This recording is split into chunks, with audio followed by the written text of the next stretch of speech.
Salut tout le monde, ravi de vous retrouver pour une nouvelle saison. C'est le retour de votre rendez-vous culture et sortie. C'est parti pour les petites sorties. Au menu de ce premier numéro, à suivre tout à l'heure, la sortie ciné de la semaine. Également, le coup de cœur lecture de Franck du Furet du Nord à Lille. Zoom évidemment cette semaine sur la grande braderie comme on l'aime et comme on la connaît, qui laisse une nouvelle fois la place à la braderie des commerçants et à celle de la BD. J'irai recueillir votre sentiment et celui des premiers concernés, les commerçants, sur cette braderie mini. Allez, c'est parti. Allez, pour commencer, je vous emmène dans le Vieux-Lille. Bonjour Romuald. Bonjour. Je suis venu vous voir pour l'événement normalement de l'année. C'est la grande braderie de Lille. Pour la 3e fois de son histoire, elle est annulée. Le plus grand vide-grenier d'Europe n'aura donc pas lieu ce week-end.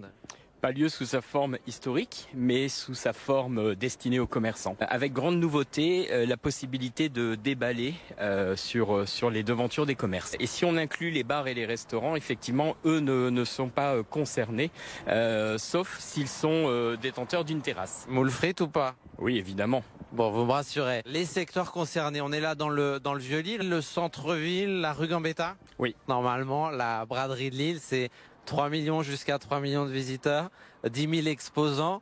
Est-ce qu'il y aura une jauge cette année de visiteurs, un contrôle à ce niveau-là? Oui, on fera attention de respecter à la fois les jauges dans nos commerces et les jauges aussi devant nos commerces, puisque l'idée c'est de passer un très bon moment et pas du tout d'avoir 3 millions de visiteurs pour faire un méga cluster. Finalement, c'est des soldes rallongés en fait. Non, c'est une braderie des commerçants. Mis à part ça, donc on va quand même avoir les moules frites sur les terrasses éphémères qui existent déjà. Est-ce qu'il y aura des animations pour égayer un peu tout ça? Des animations musicales dans les différents quartiers de la ville. On va retrouver les géants qui seront présents par exemple sur le secteur Gambetta. On va retrouver des sessions de tango dimanche soir dans la vieille bourse à côté des bouquinistes. Au-delà de cette braderie des commerçants, il y a la braderie de la BD au Palais des Beaux-Arts. Oui, c'est une évidence. Elle est ancrée aujourd'hui dans l'histoire de la braderie, même si elle est toute récente. Et ça, c'est quelque chose qui, à mon avis, va rester. Pour finir, une question, parce que tout le monde se la pose un peu, j'ai regardé sur les réseaux sociaux. Pourquoi ne pas avoir fait une braderie fermée avec contrôle du pass sanitaire? Fermée dans un périmètre, au moment où les brocantes ont repris en France? On parle de 2,5 millions, 3 millions de visiteurs. Je pense que ça aurait été extrêmement compliqué et pas très sage de le faire. Bon, l'année prochaine, on voit les choses en grand. Ah oui, à fond. Merci beaucoup Romuald. Venez à la braderie Lille, c'est tout le week-end, braderie des commerçants. Alors vous, les bradeux, les chineurs et les commerçants, que pensez-vous de cette braderie version adaptée à la situation sanitaire? Je vous ai posé la question, regardez. Bonjour Christelle. Bonjour. TOC, ça veut dire? Trouble obsessionnel culinaire pour les passionnés de cuisine. Je crois que Romuald en est un. Mon truc à moi, c'est la pâtisserie. Vous savez me faire un millefeuille? Pas encore, c'est la prochaine étape. Ça serait pas mal. Alors quel est le programme? Est-ce que vous allez à fond jouer le jeu de cette braderie des commerçants? Qu'est-ce que vous avez prévu? Des prix ronds sur certains articles, mais aussi moins 10% sur toute la boutique, hors promo en cours quand même. On s'adapte et après il y a toujours une bonne ambiance à chaque fois. Les bradeux sont là. Salut Ethan. Bonjour. Sachant que c'est pas comme d'habitude, je sais pas forcément si ça va vraiment m'intéresser, mais je pense que ça peut être bon pour les commerçants aux alentours. Ouais. Bonjour Aline. Bonjour.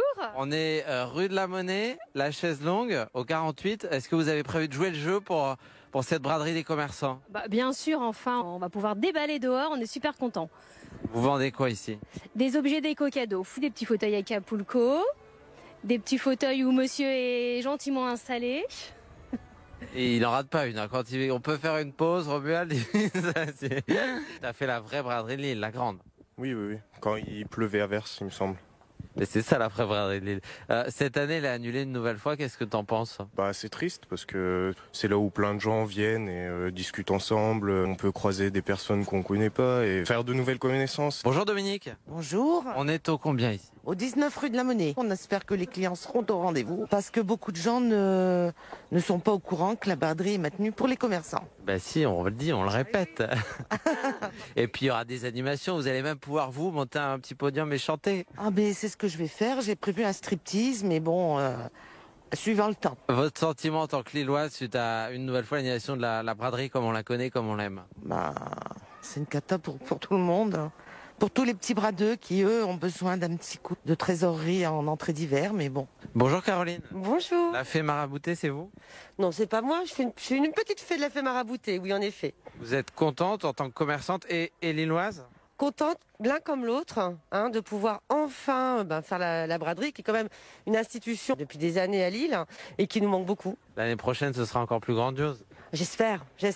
Bonjour Maude. Bonjour. On est ici à Omy. 12 rue de la Monnaie. En espérant que les prochaines années, on retrouvera notre vraie braderie. Mais bon, c'est toujours bien d'avoir quand même un événement à ce moment-là de l'année. Bonjour Gladys. Bonjour. Oui, c'est mieux que rien, c'est bien. Moi, je pense que je vais y faire un tour, forcément, puisque historiquement, on passait aussi chez les commerçants. Mais c'est pas la braderie au sens de l'esprit de la fête, quoi. On se dit à l'année prochaine, du coup. Ouais, c'est ça, l'année prochaine. Just Kids, des nouvelles de nuit, Patti Smith, Tonino Belloquista. La Daronne, Sérotonine, Michel Houellebecq. Anne-Laure Kerr. Livrez-vous, ce sont vos libraires qui piochent dans leur bibliothèque et vous conseillent. On retrouve pour cette première de la saison Franck du Furet du Nord à Lille. Bonjour Franck. Bonjour Colin. Tu as choisi 1991 de Franck Tillier, un nordiste de cœur. Pourquoi ce livre ? Parce que on est justement en 1991, c'est vraiment la première enquête de Franck Chercot. On est dans les années 86 où Franck nous emmène avec ce héros, son habituel inspecteur. Et là, on rentre avec lui à Paris. Il arrive au 36 quai des Orfèvres et là, il tombe sur une personne qui le heurte et qui va l'entraîner dans le fin fond des profondeurs abyssales du polar tillésien. Et vraiment une aventure à lire, à partager. Un retour dans le temps, mais on est vraiment sur la genèse de Charcot. On lit tout de Franck Tillier, c'est vraiment un ami des libraires, c'est un ami du Furet, c'est vraiment notre héros policier local, quoi. Une histoire d'amour et de désir, c'est la sortie ciné de la semaine, un film de Laïla Bouzid, l'histoire d'Ahmed, 18 ans, un Français d'origine algérienne qui a grandi en banlieue parisienne. À la fac, il tente de résister au charme de Farah, tout droit venue de Tunis et amoureuse de la littérature arabe sensuelle. Je parle hyper bien français. Toi, tu parles arabe? C'est un manuel érotique arabe. Pour le pénis, on peut dire Ad-Dakik, le frappeur, Al-Hakik, le frotteur. C'est pas de la littérature, ça. Prendre le temps de savourer l'érotisme exacerbé de certains de ces textes.